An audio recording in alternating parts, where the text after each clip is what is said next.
To say that everyone was hyped for the release of the final Star Wars prequel movie would be a massive understatement. However, before the release of the movie, we got to play through the story in video game form, which fueled the hype even more. Star Wars Episode 3 Revenge of the Sith, the game, was released for the PlayStation 2 and the Xbox in May of 2005. There was also portable versions of the game for the Game Boy Advance, Nintendo DS, and mobile phones, but those were very different games. The story is the same, however. For those that don't already know, by now anyway, Revenge of the Sith follows the story of the fall of Anakin Skywalker and the rise of the Galactic Empire. It's the tail end of the Clone Wars and things reach a climax. The Separatist army is on its last legs and the Jedi Knights continue their battle for the Republic. Of course, things don't go as smoothly as they'd hope and everything falls apart as the war comes to an end, only to pave the way for things that come afterwards. The game focuses on the relationship and the conflict between Anakin Skywalker and Obi-Wan Kenobi. The perspective constantly switches between the two of them, giving us a look at how things unfold, and eventually bringing together the prequel trilogy with the events of Star Wars Episode 4 A New Hope. So can we safely say that everything works together to create a fun and engaging Star Wars game? Yes, it does, but from a certain point of view. I don't believe that. And you're sounding like a separatist. Let me start by saying that it's fun to control a Jedi and swing around a lightsaber in Revenge of the Sith, but not everything is executed as perfectly as Order 66 was in the film, especially in terms of the game's controls and occasional unresponsiveness. I have a bad feeling about this. I've got a bad feeling about this. I have a bad feeling about this. Oh, I have a bad feeling about this.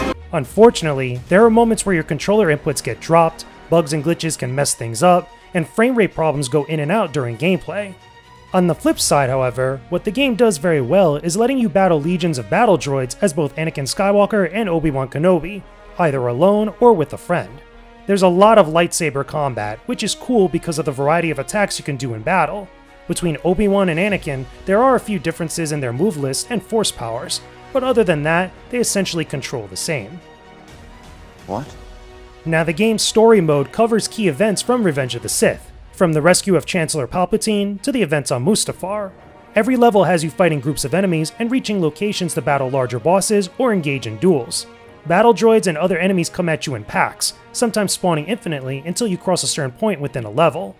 I like how you have free movement around the areas that you fight in, despite the game being mostly linear. Some parts will require you to use the Force to open up new areas or interact with the environment in different ways. I should also mention that the boss fights vary depending on the level. Sometimes you'll fight a big enemy with some allies, and others you'll be in a lightsaber duel against an opponent. If I'm being real, however, most of these fights wind up being mediocre and janky. There's some bad collision issues, which can lead to you getting hurt and force you to redo a stage. Stuff like this is made worse when you're dealing with enemies that have these lame gimmicks which prevent them from taking damage. If you're clever, however, then you could dispatch them pretty quickly, but they definitely get annoying the first time you encounter them. Although I mostly didn't play the game in co-op for this review, in my experience playing this over the years, there's very little differences from when you're playing the game alone. Take a seat, young Skywalker. Outside of the story and the Versus mode, Revenge of the Sith also has a few bonus missions you could play through. But while it's neat to unlock this stuff, completing them really yields almost no rewards. There's some concept art in the gallery, which can also be unlocked by fighting hidden Jedi icons within the story mode. But the bonus missions don't always give you something for completing them the first time. The only major reward comes from the bonus mission with Darth Vader and Obi-Wan on the Death Star from A New Hope. Finishing that bonus mission unlocks Darth Vader and old Obi-Wan Kenobi in the Versus mode. You can only get this mission when you complete the main story mode and complete the alternate final battle ending. Yeah, you heard that right. There's an alternate ending to the fight between Anakin and Obi-Wan on Mustafar that you could play through. However, the outcome you get comes off as mediocre. Don't get me wrong, I like that we get this change up to the final battle, but I would have loved to see it taken even further and show how it changes the future of the Star Wars galaxy. As far as other bonus goodies are concerned, it's very shallow. What you see here is all you get. You were the chosen one! It was said that you would destroy the Sith, not join them!